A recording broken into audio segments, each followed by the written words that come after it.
The U.S. House of Representatives overwhelmingly rejected today a measure that would have given President Obama the authority to continue the U.S. military operation against Libya, though it did stop short of actually cutting off the funds. Among those who voted against the measure was Republican Congressman Mike Turner of Ohio. When he joined me a brief time ago from Capitol Hill, I asked him why. Well, as you know, the president has not asked Congress for approval. The president arguing that he has the sole authority to commit U.S. forces to participate in NATO's military operations in Libya. Congress, however, wanted their voice to be heard. One, to send a message to the president that they should be consulted, that he needs to come to Congress and explain this operation, both what the projected outcome may be and the U.S. role. And secondly, to send a message to the president that the Congress does not approve of this operation. And as you said, resoundingly, almost two-thirds rejecting approval of this military operation. Okay, and you voted, but to be clear, you voted both to say to the president that he couldn't continue the mission, and also you voted to cut off the funding.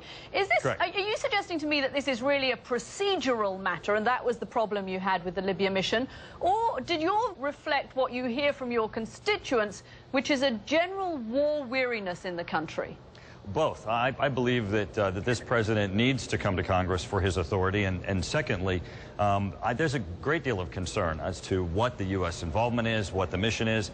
We're not certain who these rebels are. We don't know what their geopolitical view is to their neighbors, to the United States, what their ideological bent is, what their commitment is to domestic diversity. Are we going to have atrocities? The outcome of a post-Gaddafi Libya has not even been discussed, or what involvement the United States or other countries, even the United Nations, might have if Gaddafi falls. Well, look, Congressman, I can't imagine you have much affection for Colonel Gaddafi.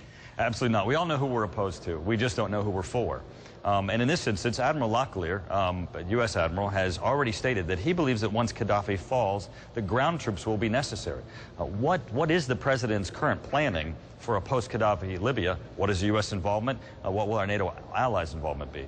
If the NATO mission, and we were hearing there in Bridget Kendall's report, and we've heard from Secretary of State Hillary Clinton as well, that there does seem to be now a growing body of opinion that Gaddafi may actually be toppled from power.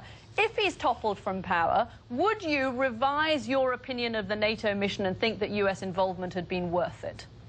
Well, we can only judge that in terms of what happens upon his removal. I mean, we don't know at all what trajectory Libya would take, or what resources would be necessary to make it stable, and what long-term involvement this would be. I mean, is this Iraq? Is this Afghanistan? What really would be the long-term commitment for the United States and our NATO allies?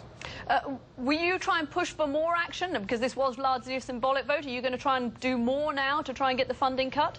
There will be greater calls in Congress for action to limit the president's military actions and involve Libya.